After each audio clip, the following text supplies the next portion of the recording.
Dr. Minija, thanks for coming back on the Pillar Kinetic podcast. We appreciate your time today. And today's topic is vulvodynia.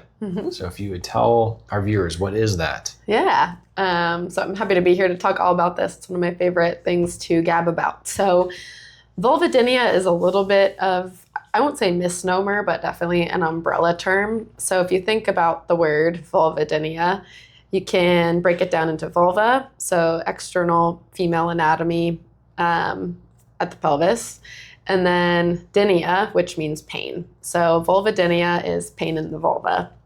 The vulva includes the external anatomy of the clitoris, the labia, vaginal opening, and that includes the labia minora and majora, which are the two folds of tissue before the vaginal opening. So why it's an umbrella term or misnomer is because there can be specific pain in any of those structures that's different than if that pain was somewhere else within the vulva. So it can be kind of confusing for medical providers and patients alike. Okay. It seems like that would be both confusing from a diagnosis and a treatment standpoint. Yeah, and it can be. It's probably extremely frustrating too for clients if they're told that they have this kind of catch-all phrase and then what do you do next? Yeah. So say they have pain with penetration during intimacy. That can be described as vulvodynia, but maybe in reality that's more of pain at just specifically the vestibule, which is the structure. It's like a thin layer of tissue right before the vaginal opening. And if you don't differentiate that from different kinds of pain at the vulva, then you're doing your patient a disservice because you're not able to guide them through the right treatment. Gotcha. So how would you go about further distinguishing where the pain's actually coming from? So we start first with just asking a lot of questions. So where is your pain? And if they've never really been able to speak well to their anatomy down there, sometimes I'll use the pelvic model. I'll be like, is it closer, is it closer to the top up here, referring to the clitoris? Does it feel like it's where your pee comes out is where you have pain? Is it lower to the bottom? Is it uncomfortable to wear tight pants? That kind of stuff. And that'll just give me more information on geographically, where is this pain? And then I can use that information to tailor my next set of questions. So if what they're coming in for is pain with vaginal penetration or difficulty inserting tampons or something like that, that to me is the first sign that this is probably vestibulodynia. So pain at the vestibule. And that's different from vulvodynia because it's not the whole vulva that's in pain. It's just this one layer of tissue. So that's one subset of this umbrella. Some people, like I've mentioned, will have clitoral pain. Some it'll just be at the urethra opening where you pee out of. And some people's will be just at the muscle tissue, either say at the bottom of the vaginal opening or the muscle tissue that lines the labia. And that will feel like a different kind of pain too. So I would assume the subjective then is extremely important for that, like you already mentioned. You kind of have to give a roadmap to make sure that you're even talking about the correct terms or where you're even at in order to even begin to have an exam that's going to give any kind of answers. Yeah, definitely. There's a lot of differential diagnosing I can do just with the subjective exam. Do you find then when clients come in at that point that maybe since they were diagnosed with this kind of a blanket term that covers a lot of things, that they really weren't asked those kind of in-depth questions when they were diagnosed? It was more of just you have this catch-all phrase because it's in this area, you have shoulder pain, you have knee pain, go see somebody else to solve this knee pain. Yeah, I'd say that happens all the time, and that can be super frustrating. I'll just keep using the example of the penetrative pain.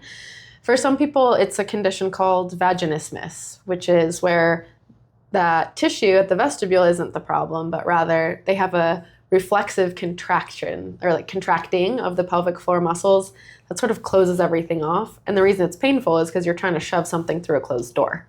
So if I'd say one of the places where I see the most misdiagnosis is with that and vestibulodynia. It's vaginismus, vestibulodynia, vulvodynia, lions, tigers, or bears, oh my. There's so many of these words that are so confusing for patients to hear from providers, to search on AI, to search on Google. And so they come in and they're just what is wrong with me? I don't understand.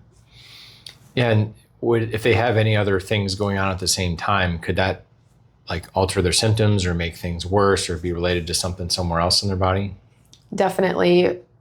A big part of the subjective exam will be learning if there are other comorbidities that could give me insight on maybe like inflammation in the body, for example. So oftentimes people with pain in the vulva will have endometriosis. So that's a condition where endometrial tissue, which is like the type of tissue that grows inside the uterus, it starts growing outside the uterus, and it's known to be very painful, and it can happen. Those lesions can grow outside the uterus, in the vaginal canal, on the ovaries, on the bladder, to the diaphragm. It's been found in people in the spinal cord and in the brain. So endometriosis is definitely something I screen for. Have you ever been diagnosed with this?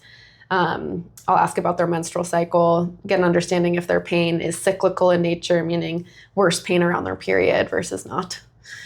Other things, there's a bladder pain condition called interstitial cystitis. Say that 10 times fast. That is typically correlated with more pain or like urgency in the bladder and oftentimes at the urethra, and also tends to show up with vestibulodynia. So interstitial cystitis is a condition where you have just like a lot of pain and inflammation in the bladder. So it feels painful to let your bladder fill, but I keep bringing up this vestibule. That tissue is made up of the same tissue that forms the bladder. So oftentimes those two areas are simultaneously irritated.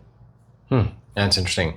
And it's kind of interesting also because a lot of times people will think that their body kind of exists in these like different silos or compartments where, oh, well, I have this other thing, but I've had that forever. This is a new thing. But a lot of times things can actually be related or go hand in hand, and maybe something started as one issue and continue to get worse until another thing down the line's affected. Do you find that pretty common with the Vestibulodynia?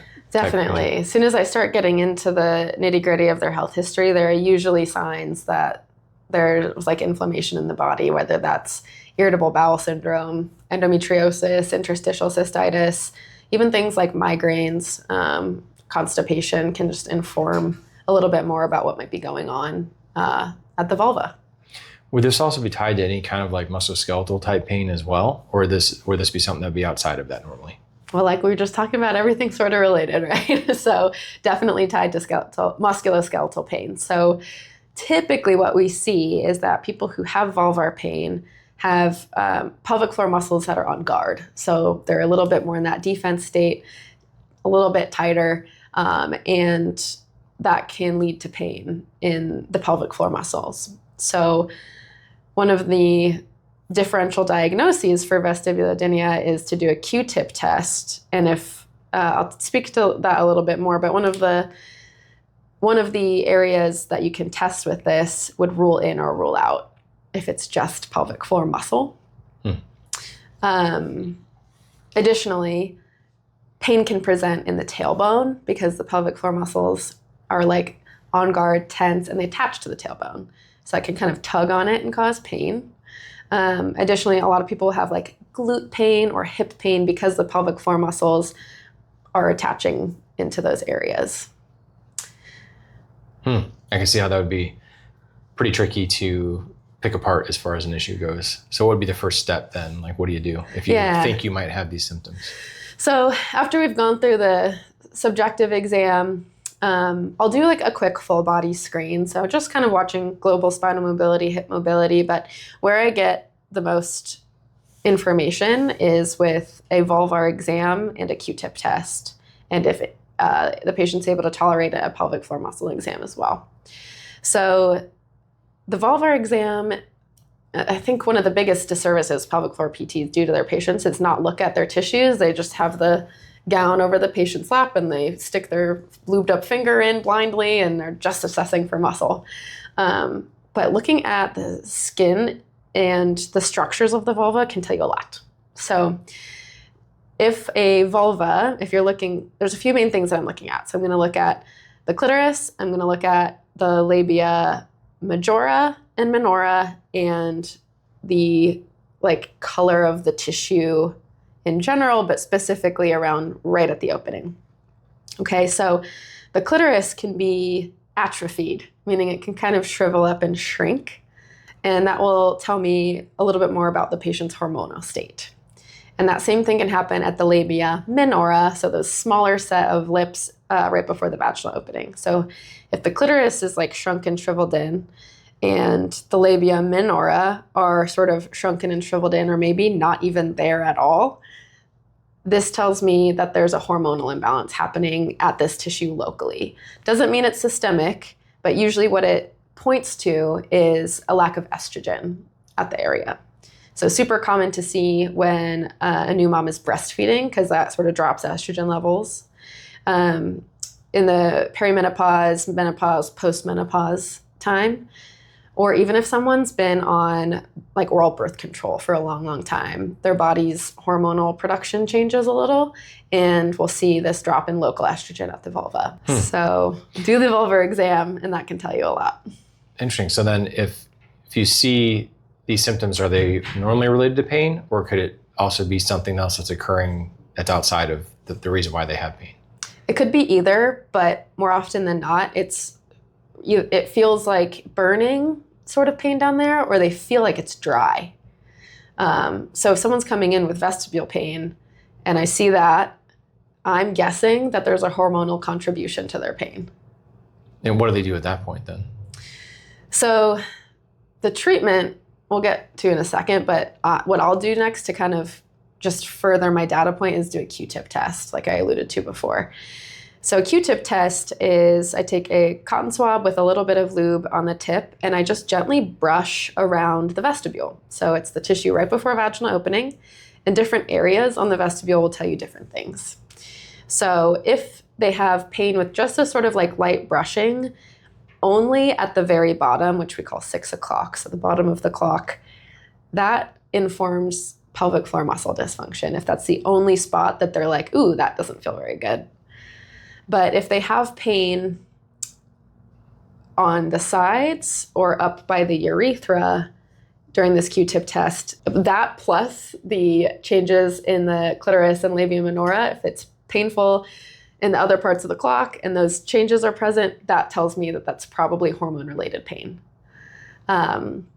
If there is no change at the clitoris, no change at the labia minora, but 3 o'clock, 12 o'clock, and 9 o'clock are all very painful for this person on their vestibule, that could be non-hormonal vestibulodynia. So then we have to figure out why is it painful from that point.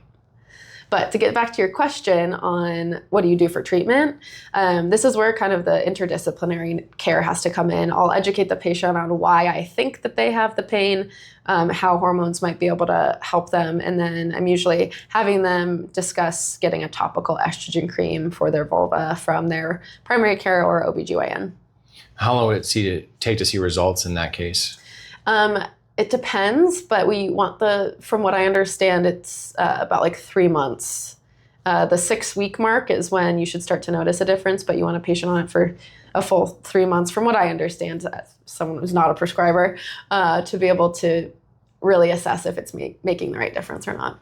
And then why would that be more of a local than a systemic shortage of estrogen? I think this is like a pathophysiology question that I might not know the full answer to. Like, I know that it happens, but I don't know the pathophys behind it. We just know that, like, for example, Gabby, who's coming in, she has signs and symptoms of this hypoestrogenation, but she got her hormones tested and her estrogen levels systemically were fine. But you can see there's not enough estrogen there. Interesting. So for her, it's definitely the local problem then, or it seems like it would be. Mm-hmm. You mentioned that sometimes it's not hormone related. Well, then what do you do then? So if it's not pelvic floor related, at least muscularly only, and it's not seeming to be hormone related, it could be a couple other reasons. So my theory will then jump to a presentation of what's called neuroproliferative vestibulodynia, or pain that actually is coming from their spine and referring pain into their vulva. So neuroproliferative, again, if we're breaking down the words, neuro meaning nerve, proliferate meaning growing a lot. There are basically too many nerves growing in the vestibule. And so it's very, very sensitive. And we're not really sure why this happens, but it does seem to be correlated to chronic yeast infections, chronic UTIs. There's like some sub-theory that it's related to use of a certain kind of baby powder when you're an infant, and that disrupts the nerve production in the vulva. So from there, if that's my next theory, aside from kind of treating any pelvic floor muscle tension that might have developed as a result of this pain at the vulva, I'll educate the patient on what it means, and some more interdisciplinary care will come into play. Because in order to determine if it's nerve, like neuroproliferative vestibulodynia, first you need to rule out that it's hormone related. So usually I'll tell these people to try estrogen cream first, because the next step from there is to try a topical analgesic. So you want to do a topical combination of benzocaine, lidocaine, and tetracaine that's compounded into one cream. Apply it to where they have pain, and if it takes the pain away, then you know that it was neuroproliferative. But you have to take that step after you've tried the estrogen cream, because it'll get rid of the pain either way. So it either is hormone related or it could be the neuroproliferative one, but it wouldn't be both, would it? Typically, we don't see both, but I'm not saying that doesn't happen, because it probably does somewhere. Okay, so you just kind of have to like algorithm it out to see the correct steps to make sure. It's very much an algorithm. Okay. So then what do you do after that point? So if this person tries this combination of analgesics, we call it BLT cream, benzocaine, lidocaine, tetracaine, and it takes the pain away, we know it's not hormone related because they've already tried that, then that indicates that it is neuroproliferative vestibulodynia for sure, and the next step is to get a vestibulectomy. That's a surgical removal of 1 millimeter of skin at the vestibule. And that takes away all of those, it takes away the layer of skin that has too many nerve endings, and then the patient typically will no longer have symptoms after that. And I guess since the way the nerves grow and branch out as they continue growing, that would make sense that you would eliminate the upper level of skin, because that, in theory, would have the most branches. Yeah, exactly. And then after that point, would most patients, if that was the issue, not have symptoms after that point? Or would there sometimes be some secondary or some residual things that they might need help with? At that point, the root cause has been addressed. However, any sequela should still be addressed. So meaning if they were dealing with this pain for a while, that probably means their pelvic floor muscles tightened up as a way to protect against the pain.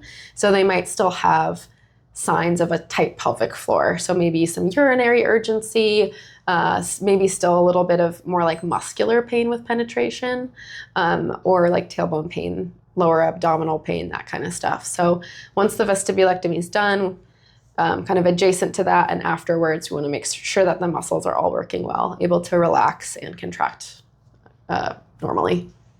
So if this ends up being a pain that's more like a musculoskeletal type thing or referral from the back, like you mentioned, well, then what do you do then at that point? So that's still two different things, the referral from the back versus musculoskeletal, because when it's coming from the back, it can be related to an annular tear in one of the discs in the lumbar spine. So if you think of the discs in your spine as jelly donuts, you have the bread part of the donut and the jelly inside, and there can be a tear in the bread that's sort of letting some of the jelly out just enough to press on one little part of the spinal cord that goes to the vulva. So if that doesn't get addressed, then it's unlikely the symptoms will go away. There's a couple different ways to address that. And before I get into that, I'll just mention there's also cysts that can grow in the spinal cord called Tarlov cysts. And again, they just press enough in one area to give you symptoms only in the vulva or in the vestibule area. So if there's an annular tear, and that would be both of these things would be determined on MRI. If there's an annular tear, I've worked with patients before where we work on spinal stabilization and almost like a spinal extension protocol, and it's been able to reduce their symptoms quite a bit. But there are also specialists who will perform microsurgeries to repair the tear and address that, and those surgeries tend to be pretty successful too, as long as every other possible cause has been ruled out and there is a presence of a tear in that level of the spinal cord. It's kind of like when you're putting out a campfire, you have to stomp out all the embers, or the likelihood that coming back is pretty high.